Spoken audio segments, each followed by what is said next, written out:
जय हिंद साथियों, आपका स्वागत है हमारे चैनल कोचिंग जंक्शन पर। तो आइए साथियों, आज के वीडियो में हम पढ़ते हैं विभाज्यता के नियम के बारे में कि कोई संख्या 2 से किस प्रकार से विभाजित होती है, कोई संख्या 3 से किस प्रकार से विभाजित होगी, 4 से, 5 से, 6 से, 7 से, 8 से, 9 से। तो हम देखते हैं विभाज्यता का नियम। आपको पिछले वीडियो में भी आप जाएंगे तो हमारे पिछले वीडियो में विभाज्यता के नियम के बारे में आपको बताया गया है। तो आज हम थोड़ी सी चर्चा करके विभाज्यता के नियम पे फिर सवाल की तरफ आगे बढ़ते हैं। तो देखिए, कोई संख्या 2 से कब विभाजित होगी, थोड़ा याद दिला देना चाहता हूँ आपको। जिस संख्या के अंत में क्या होगा, 0, 2, 4, 6 और 8, जिस संख्या का अंतिम अंक 0, 2, 4, 6 और 8 होगा, वो संख्या सदैव क्या होगी, 2 से विभाजित होगी। ठीक है। अब देखिए, 3 से विभाजिता और 9 से विभाजिता दोनों की एक साथ चर्चा कर लेते हैं। 3 से कोई संख्या कब विभाजित होगी और कोई संख्या 9 से कब विभाजित होगी। 3 से कोई संख्या कब विभाजित होगी, यदि कोई संख्या आपको इस तरीके से लिख के दे दिया गया और बोला गया कि बताइए ये संख्या 3 से विभाजित है कि नहीं है, तो इसकी विभाज्यता की हम जांच कैसे करेंगे।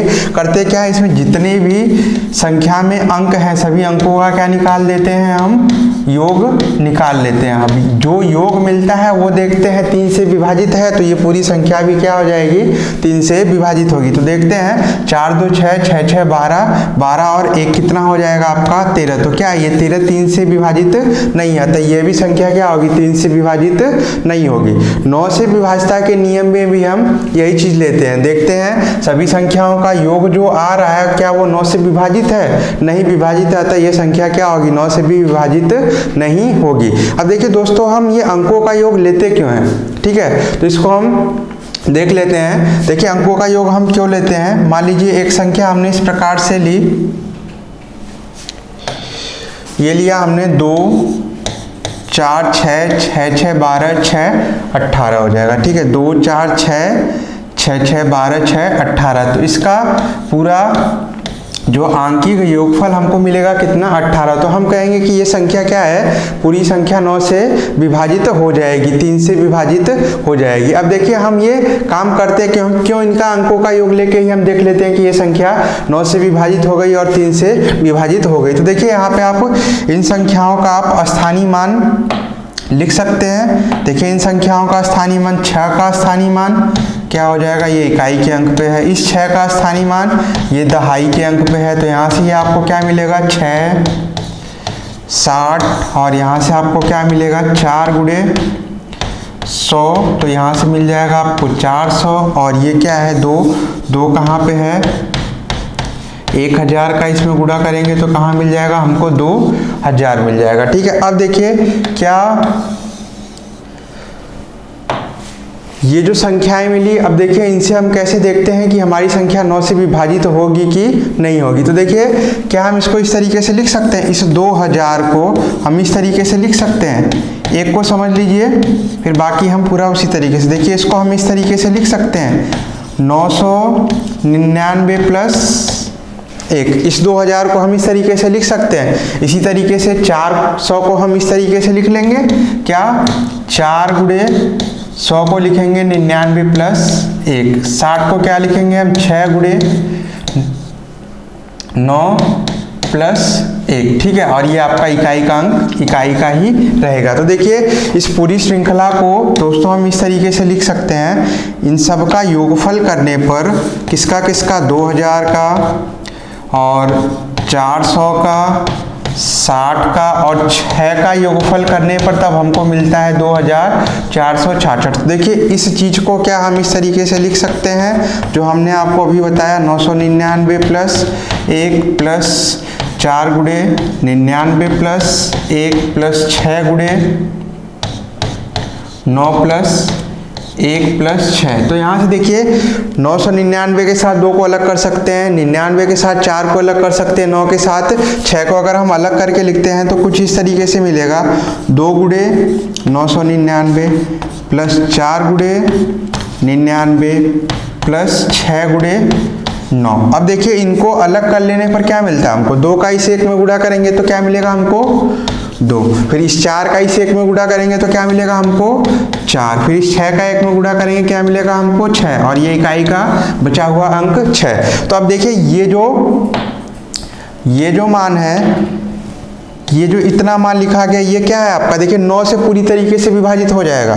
999 भी, 99 भी और 9 भी, तो इतना भाग क्या हो गया हमारा 9 से पूरी तरीके से विभाजित हो गया। तो बचा हुआ भाग तो यही है ना, 2, 4, 6 और 6। तो अब देखिए क्या मिला इसमें, हमें क्या लेना पड़ा, बस जो इसके अंक थे बस उन्हीं को लेके क्या कर देना है, हमको जोड़ देना है। तो इसलिए आपका यहीं से दिखाया जाता है कि 9 से विभाजता दिखानी है तो हमको क्या करना पड़ेगा, जो इनके अंक दिए गए हैं उन्हीं सभी अंकों का क्या निकाल लेंगे, हम योग निकाल लेंगे, या डिजिटल सम आप जिसको बोलते हो। ठीक है, आप आंकिक योग निकाल के क्या दिखा दोगे, यहाँ पे जो मान मिल रहा है वो 9 से विभाजित है तो पूरी संख्या भी क्या हो जाएगी 9 से विभाजित हो जाएगी। ठीक है, अब आगे देखिए, आगे हम देखते हैं 5 से विभाजता के लिए 4 से विभाजता के लिए आप क्या करोगे, जो संख्या 2 से विभाजित है तो जो संख्या 4 से विभाजित है वो तो 2 से विभाजित होगी। इस चीज को भी समझ लीजिए, देखिए 2 से विभाजित होती है तो क्या करते हैं हम, केवल 2 की घात 1 है तो क्या करते हैं उसका अंतिम अंक लेते हैं। ठीक है, 4 को क्या लिख सकते, 2 की घात 2 के 4 की विभाजता के केस में क्या करते हैं, पीछे के 2 अंक को लेते हैं, देखते हैं क्या वो 4 से विभाजित है। 8 के केस में क्या हो जाएगा, ये मिलेगा आपको 2 की घात 3 मिल जाएगा। ठीक है, तो क्या करेंगे, पीछे के 3 अंकों को लेके हम देखेंगे, संख्या के पीछे के 3 अंकों को लेके देखेंगे, वो 8 से विभाजित है तो वो पूरी संख्या भी क्या हो जाएगी 8 से विभाजित हो जाएगी। अगर 16 से देखना होगा तो क्या हो जाएगा आपका 2 की घात 4, 2 की घात 4 यानी मतलब पीछे के कितने अंक को लेके देखेंगे, हम 4 अंक को लेके देखेंगे। अगर वो 4 अंक 16 से विभाजित है तो वो पूरी बड़ी संख्या क्या हो जाएगी 16 से विभाजित हो जाएगी। ठीक है, अब देखिए 5 की विभाजता के बारे में हम चलते हैं। 5 की विभाजता क्या हो जाएगी, 5 से कोई संख्या कब विभाजित होगी, जिस संख्या के अंतिम अंक क्या होंगे 0 और 5 होंगे, वही क्या होगी संख्या 5 से विभाजित होगी। और 10 की विभाजता में आप दिखा सकते हैं 10 के लिए क्या होना चाहिए, बस उसका अंतिम अंक। ठीक है, संख्या का अंतिम अंक यूनिट जो डिजिट होगा वो क्या होना चाहिए 0 होना चाहिए। ठीक है, अब देखिए अब हम चर्चा करते हैं 7 से विभाजता की और 6 से। तो 6 से कौन कौन सी संख्या विभाजित होगी, जो संख्या क्या हो जाएगी 2 और 3 दोनों से विभाजित हो जाएगी, वो संख्या क्या हो जाएगी आपकी 6 से भी विभाजित हो जाएगी। तो आपने पीछे देख लिया कि 2 से संख्या किस तरीके से विभाजित होती है और 3 से किस तरीके से होती है। अब देखिए 7 से कोई संख्या कैसे विभाजित होती है, तो 7 से विभाजता देखने के लिए जैसे मान लीजिए हमको यही चेक करना है कि 343 7 से विभाजित है या नहीं है, तो क्या करोगे आप, इसके अंतिम अंक को छोड़ दोगे, यानी मतलब ये जो यूनिट डिजिट है उसको क्या करेंगे छोड़ के बाकी क्या बचा 34, उसमें से क्या करेंगे इस अंतिम डिजिट में कितने का गुणा करेंगे, अंक में 2 का गुणा कर देंगे। ठीक है, जो 3 मिला उसमें कितने का गुणा करेंगे हम 2 का गुणा करके इसमें से क्या कर देंगे घटा देते हैं। तो कितना मिलेगा 34 में से हमने क्या किया 6 को घटा दिया, 34 में से 6 घटाया हमको क्या मिला 28। तो क्या 28 7 से विभाजित है, 28 7 से विभाजित है, तो यह संख्या भी क्या हो जाएगी 7 से विभाजित हो जाएगी। या आपकी दूसरा किस तरीके से चेक कर सकते हैं, आप क्या कीजिए 343 दे रखा है तो पीछे से क्या कीजिए 3 अंकों का क्या कीजिए आप जोड़ा बना लीजिए। ठीक है, फिर इनका अंतर निकालिए। जैसे ये तो संख्या छोटी है, मान लीजिए कोई बड़ी संख्या दे रखी तो आप क्या करोगे पीछे से 3 अंक और आगे से 3 अंक, अगर नहीं दे रखा है तो आप क्या मान लोगे 0। अब इनका अंतर निकालोगे तो क्या मिलेगा आपको 343 मिलेगा, और आपने देखा 343 क्या है 28 से विभाजित है, तो ये संख्या क्या हो गई पूरी विभाजित हो जाएगी। ठीक है, अब देखिए 11 से विभाजता के लिए हम कैसे देखते हैं कि कोई संख्या 11 से किस तरीके से विभाजित होगी। 11 से विभाजता के लिए क्या करेंगे हम कोई अंक लिखते हैं। ठीक है, अब ये संख्या 11 से विभाजित है कि नहीं इसको चेक करने के लिए हम क्या करेंगे, इसको चेक करने के लिए हम क्या करेंगे अल्टरनेट 1 8 3, यानी मतलब जो अंक हैं विषम पदों पे जो अंक उपस्थित होंगे और सम पदों पे जो अंक उपस्थित होंगे उनका हम योग निकालते। देखिए 1 के बाद तीसरा पद 8, उसके बाद पांचवा पद क्या है 5 है, तो इनका योगफल निकालते हैं। 8 1 9 9 5 14 आपको मिल गया। ठीक है, फिर जो सम पद पे उपस्थित है 7 और 9 को जोड़ लेते हैं, कितना मिल जाएगा 7 9 16। फिर इनका हम अंतर निकालेंगे, और अंतर अगर 0 और 11 मिल रहा है तो वो संख्या क्या होगी 11 से विभाजित होगी, अन्यथा वो 11 से विभाजित नहीं होगी। तो इसका अंतर क्या मिल रहा है हमको 2 मिल रहा है, तो ये संख्या क्या होगी, 11 से विभाजित नहीं होती। अगर यहीं पे हमको अंतर क्या मिलता, 0 और 11 मिलता, तो ये संख्या क्या होती, 11 से विभाजित हो जाती। ठीक है, तो देखिए दोस्तों, अब चलते हैं प्रॉब्लम की तरफ, सवालों की तरफ। अब विभाज्यता आप समझ गए होंगे किस किस प्रकार से हमको विभाज्यता दिखानी है। तो देखिए, अब हम आगे सवाल की तरफ बढ़ते हैं। क्या बोल रखा है, यदि एक साथ स्टार या डॉट 3 से भाज्य है तो स्टार का मान ज्ञात कीजिए। ये जो आपका यहाँ पे मान दे रखा है उसका मान आपको निकालना है। तो देखिए कैसे निकालेंगे, 3 से विभाज्यता के लिए क्या करेंगे, हम अंकों का योगफल निकालेंगे।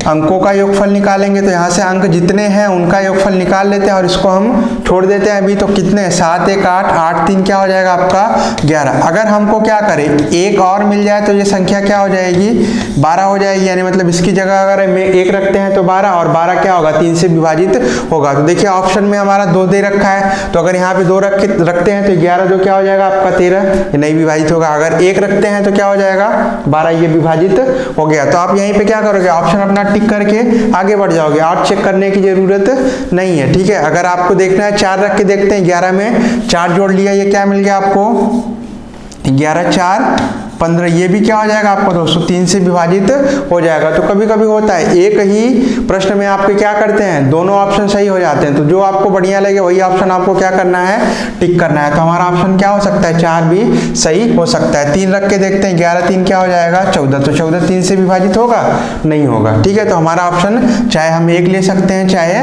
2 ले सकते हैं। ठीक है, दोनों ऑप्शन सही होंगे। इस केस में आपको कोई भी कंफ्यूजन नहीं रहना चाहिए, आप चाहे 1 लीजिए चाहे 4। ठीक है, देखिए अब यहाँ पे क्या हो जाएगा, बोल रखा है यदि 1 8 फिर आपका स्टार 4 दे रखा है, फिर 4 से भाज्य हो तो स्टार के स्थान पर छोटा से छोटा अंक क्या होगा, जो ये आपका डैश दे रखा है इस डैश पे छोटा अंक क्या होगा। अगर ये पूरी संख्या क्या हो जाएगी, 4 से विभाजित होगी। तो 4 से विभाज्यता का नियम, पीछे के 2 अंक क्या होने चाहिए, 4 से विभाजित होने चाहिए। तो चलिए 3 रख के देखते हैं, 34, क्या 34 4 से विभाज्य है, नहीं है, तो ये हमारा ऑप्शन नहीं होगा। 7 रख के देखते हैं, क्या मिल जाएगा आपको 74, क्या ये 4 से विभाज्य है, नहीं है, नहीं है, आप चेक कर सकते हैं। 4 से 4 1 कम 4 4 3 सॉरी 4 घटाएंगे 3 मिलेगा 34, तो यहाँ से क्या मिल जाएगा आपको, ये भी 4 से विभाज्य नहीं है। हम 0 रखते हैं, 0 4, तो ये क्या है आपका दोस्तों 4 से विभाज्य है, तो यहाँ इसका ऑप्शन कौन सा सही हो सकता है, 0। 5 रख के देख लीजिए, 54 54 भी क्या होगा 4 से विभाजित नहीं होगा। ठीक है, अब आगे देखिए क्या बोल रखा है, यदि 8 से विभाजित होने वाली कोई संख्या 5 2 4 फिर आपका डैश दे रखा है हो तो डैश के स्थान पर छोटा से छोटा अंक क्या होगा। देखिए छोटा से छोटा अंक, तो 8 से विभाज्यता के लिए क्या देखते हैं हम, 8 से विभाज्यता के लिए हमने आपको बताया क्या देखेंगे, आप पीछे के 3 अंक को देखेंगे कि अगर वो 8 से विभाजित है तो ये पूरी संख्या भी क्या हो जाएगी 8 से विभाजित होगी। तो चलिए पीछे के 3 अंक यही होंगे ना। तो अब ये देखिए 24 तो 8 से विभाजित है, अब यहाँ कौन सा अंक हमको रखना चाहिए, 1 रखते हैं। 241 241 8 से विभाजित होगा, नहीं होगा। 0 अगर रखते हैं तो 0 क्या मिलेगा 240, तो 240 आपका 8 से विभाजित हो जाएगा ना, क्या हो जाएगा 8 त्रिका 24 और ये 0। तो यहाँ पे हमारा कौन सा ऑप्शन सही हो सकता है, ऑप्शन नंबर बी। 2 रख के हम देखते हैं क्या सही है, 2 रख के अगर देखते हैं तो क्या मिलेगा 242, ये भी नहीं विभाजित होगा 8 से।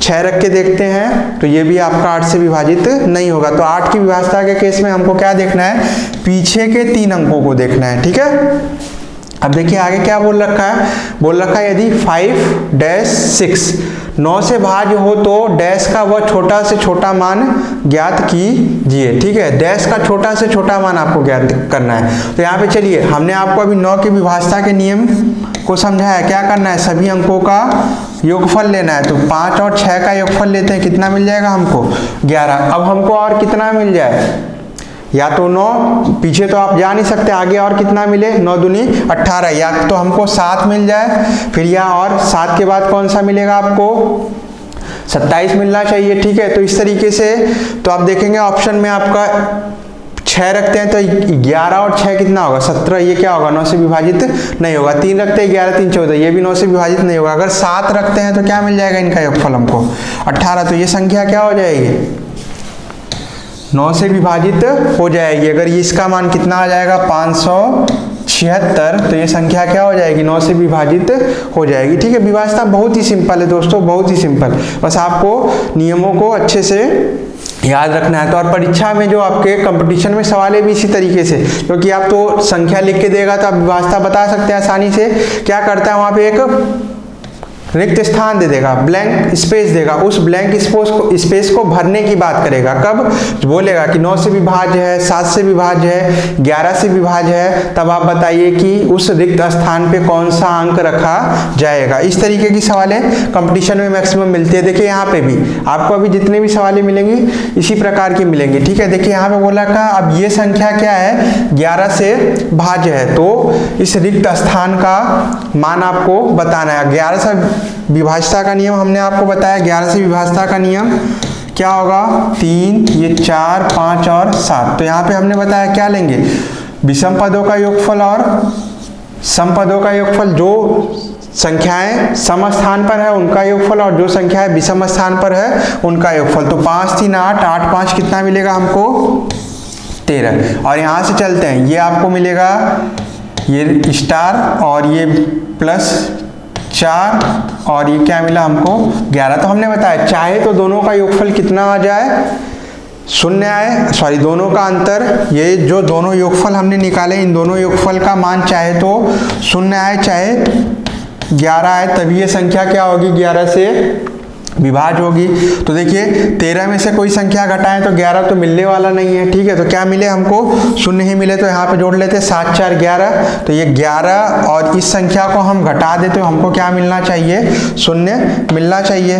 तो देखिए दोस्तों यहाँ से हम कर सकते हैं इसको, तो यहाँ से क्या हो जाएगा, 13 माइनस ये मिलेगा आपको +11 बराबर 0। तो यहाँ से क्या हो जाएगा, 13 में से 11 घटाए, यहाँ से हमको मिल जाएगा 2 और ये 0। तो यहाँ से मान हमको कितना मिल गया इसका, 2। तो क्या होगा, वो रिक्त स्थान में क्या रखा जाएगा आपका,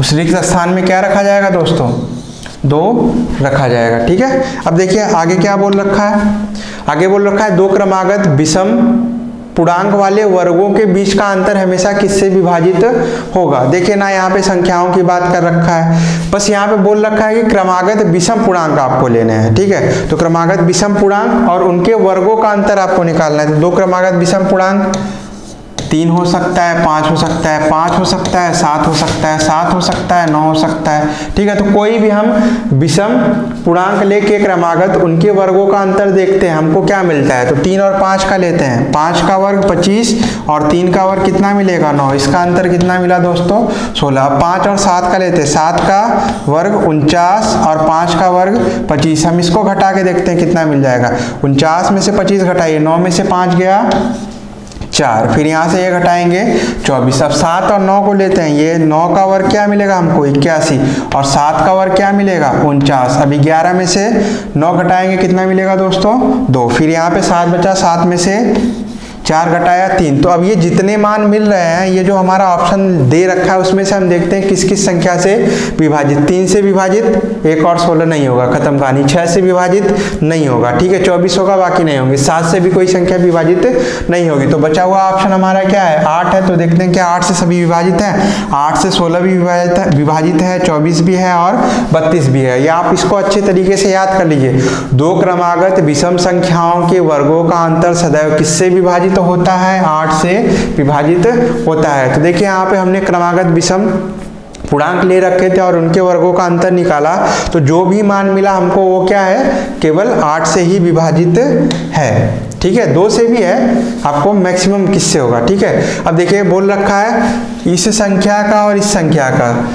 3957 में 5349 को जोड़ा जाता है, प्राप्त राशि में से 7062 को घटाया जाता है, तो परिणामी संख्या किससे विभाजित नहीं होगी। विभाजित होगी नहीं पूछा आपसे, विभाजित नहीं होगी। तो छोटी छोटी गलतियां हम यहाँ पे कर जाते हैं। ठीक है, हम देखते हैं संख्या को और पूरा प्रश्न पढ़ते नहीं और ध्यान देते नहीं। यहाँ बोल रखा कि विभाजित नहीं होंगी और हम कहाँ ध्यान ले जाते हैं अपना कि विभाजित होंगी। देख के ऑप्शन मार के हम क्या कर गए, आगे बढ़ गए, तो सवाल हमारी क्या हो जाती है, गलत हो जाती है। तो चलिए हम यहाँ पे पहले इनका योगफल निकालते हैं। 3957 में हमको जोड़ना है 5349, तो हम इसको जोड़ लेते हैं। 9 7 16, 5 4 9 1 10, और यहाँ से फिर 9 1 10 3 13, और यहाँ से क्या हो जाएगा 5 3 8 1 9। ठीक है, इसमें से हमको क्या घटाना है 7062 को हमको घटा देना है। तो कितना मिलेगा 6 में से 2 घटाया 4, फिर यहाँ पे 10, 10 में से 6 घटाया 4, यहाँ पे 2 बचा,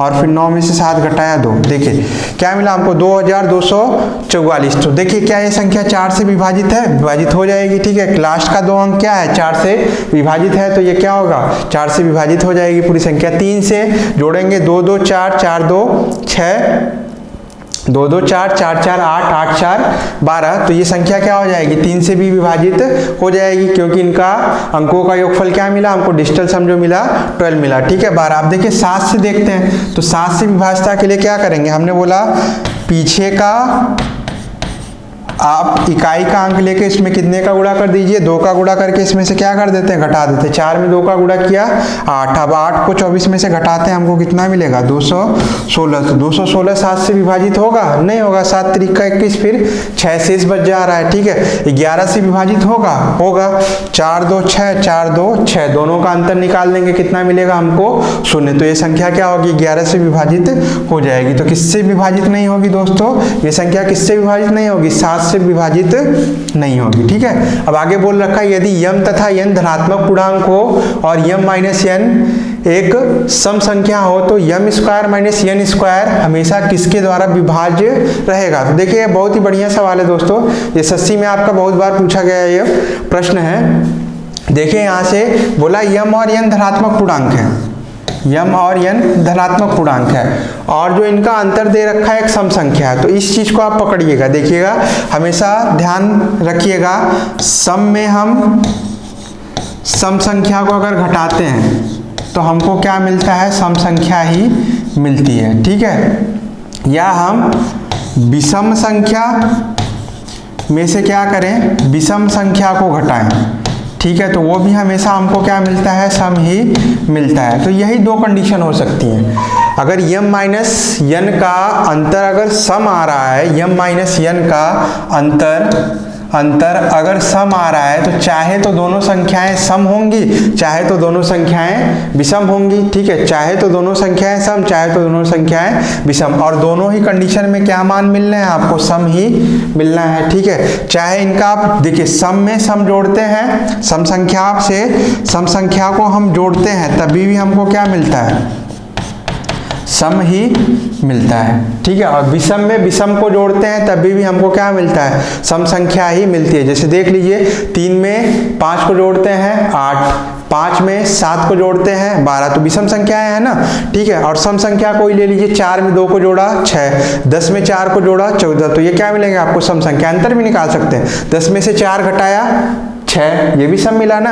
अब विषम ले लीजिए कोई, 9 में से 7 घटाया 2, ठीक है, 11 में से 9 घटाया 2, 17 में से 9 घटाया आपका 8। इस तरीके से देखिए सम मान, सम में से सम घटाएंगे तभी आपको सम मिलेगा, सम में सम जोड़ेंगे तब भी सम मिलेगा, विषम में से विषम घटाएंगे तब भी सम मिलेगा, और विषम में विषम को जोड़ेंगे तब भी सम मिलेगा। तो यही कंडीशन है। ठीक है, बस सम, या चाहे तो दोनों संख्याएं सम हो, चाहे तो दोनों संख्याएं विषम हो, तो मान क्या मिलना है हमको, सम ही मिलना है। सम का मतलब वो संख्या 2 से विभाजित होगी। अगर संख्या 2 से विभाजित है तो क्या हम इस m square minus n square को ये लिख सकते हैं, m माइनस n और m प्लस n, ये मान भी सम मिलेगा, ये मान भी सम मिलेगा, यानी मतलब 2 यहाँ भी मिलेगा, 2 यहाँ भी मिलेगा। तो ये किससे विभाजित हो जाएगी संख्या, 2 गुणे 2 4 से। तो हमारा ऑप्शन कौन सा सही हो जाएगा दोस्तों, 4 सही हो जाएगा। ठीक है, इसको अच्छे से आप याद रखिएगा जो हमने आपको कॉन्सेप्ट बताया। ठीक है, फिर देखिए आगे क्या बोल रखा है, यदि 7 3 8 फिर a दे रखा है, फिर 6 फिर a, 11 से भाज है तो a का मान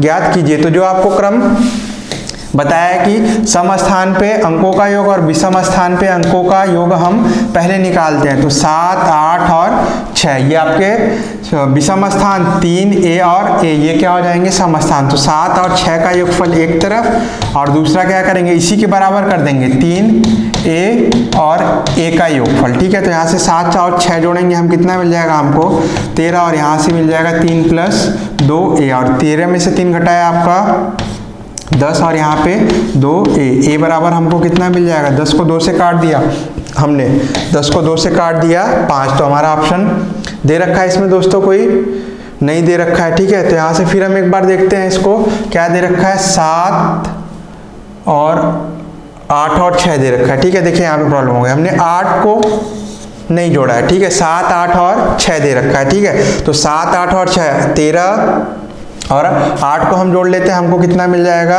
21। ठीक है, देखिए फिर से हम इसको लगाते हैं, क्या बोल रखा है, 7 3 8 a 6 और a। तो यहाँ से क्या करेंगे हम, विषम स्थान और सम स्थान के पदों का योगफल, तो 7 + 8 + 6, और यहाँ से क्या हो जाएगा 3 + a, तो यहाँ से कितना मिल जाएगा, 8 6 14, 14 और 7 क्या मिल जाएगा हमको 21, और यहाँ से 3 प्लस क्या मिलेगा हमको 2, 21 में से 3 घटाया कितना मिला हमको 18, और ये मिला हमको 2a। ठीक है, तो यहाँ से a बराबर कितना मिलेगा, 18 को 2 से काट देंगे, कितना मिल जाएगा हमको दोस्तों 9 मिल जाएगा। ठीक है, अब देखिए ये मान हम बराबर क्यों लेंगे, क्योंकि आपको बताया चाहे तो अंतर उसका शून्य आना चाहिए, अगर शून्य अंतर है तो दोनों मान बराबर होंगे तभी अंतर शून्य आएगा। अब देखिए आगे क्या बोल रखा है, फिर यहाँ पे बोल रखा है ये संख्या किससे विभाज्य है, 3 से, 5 x 7 9 3 x और 4, ये संख्या किससे विभाज्य है, 3 से विभाज्य है, तो इस x का मान आपको बताना है। ठीक है, तो यहाँ से देखिए क्या करेंगे हम, सभी पदों का योगफल तो जोड़ते जाते हैं, 5x + 7 + 9 + 3 + x + 4। ठीक है, तो जितने संख्यात्मक मान है उनको जोड़ के एक तरफ और x को जोड़ के एक तरफ करते हैं, तो यहाँ से क्या मिलेगा आपको, 7 5 12 12 और 9 जोड़ते हैं 21, 21 और 3 कितना मिल जाएगा 24, 24 और 4 कितना मिल जाएगा हमको 28, और इस x में x को जोड़ देते हैं, कितना मिलेगा हमको 2x। ठीक है, अब ऑप्शन का आप यूज करोगे, इस तरीके के सवाल में आप ऑप्शन उठा के आप रखोगे। अगर 9 रखते हैं तो यहाँ पे क्या मिलेगा, x का मान 9 रखा तो ये 18 मिलेगा, 28 में 18 जोड़ते हैं हम, 28 में क्या कर देते हैं हम 18 को जोड़ते हैं, तो 8 8 क्या हो जाएगा 16, 1 हासिल गया, 2 2 4, तो क्या 46 3 से विभाजित है, जोड़ के देख लेते हैं, 6 4 10, 3 के टेबल में नहीं आता। ठीक है, फिर 28 में क्या करेंगे, फिर x का मान उठा के हमने 7 रखा, तो क्या हो जाएगा 14। ठीक है, 14 में 28 और जोड़ के हम मान क्या लिखेंगे, 28 14 का 8 4 12, तो यहाँ पे हासिल गया है, और यहाँ से क्या मिल जाएगा हमको 42। तो क्या 42 3 से विभाज्य है, तो 4 और 2 को जोड़ लिया, क्या मिला हमको 6, तो ये क्या होगा 3 से विभाज्य होगा, तो मान हमारा कौन सा हो जाएगा, ऑप्शन बी हो जाएगा। अब देखिए अगला देखते हैं, 4 को यहाँ पे रखते हैं, x की जगह 4 दूनी 8, 28 और 8 को हम जोड़ लेते हैं, 28 और 8 को जोड़ते हैं, कितना मिल जाएगा दोस्तों हमको 36। तो क्या 36 3 से विभाज्य है 6 3 9, तो हमारा ऑप्शन क्या हो सकता है, 4 भी हो सकता है। तो जब इस तरीके से 2 ऑप्शन दिए हों और दोनों सही हो तो कोई एक ऑप्शन आप टिक कर सकते हैं दोस्तों। ठीक है, आपका कोई भी नंबर नहीं कटने वाला कंपटीशन में। ठीक है, इस चीज को आप हमेशा ध्यान रखिए। ठीक है दोस्तों, आप समझ गए होंगे कि अभिभाषा पे आधारित सवालों को हम किस प्रकार से लगा सकते हैं, और इसमें जो 1-2 कॉन्सेप्ट जैसे सम विषम वाला जो आपको समझाया उसको आप याद रखेंगे, क्योंकि इस तरीके की सवालें एसएससी में आपकी बहुत पूछी जाती हैं। ठीक है, और जो आपका पेपर यूपीएसआई का जैसे भी नोटिफिकेशन आएगा, जब भी एग्जाम होगा, तो उसमें भी इस तरीके की सवालें पूछी जाती हैं दोस्तों। तो ठीक है दोस्तों, अगर आपको हमारा वीडियो पसंद आया हो तो इसको लाइक जरूर करें और हमारे चैनल को सब्सक्राइब जरूर करें। धन्यवाद दोस्तों।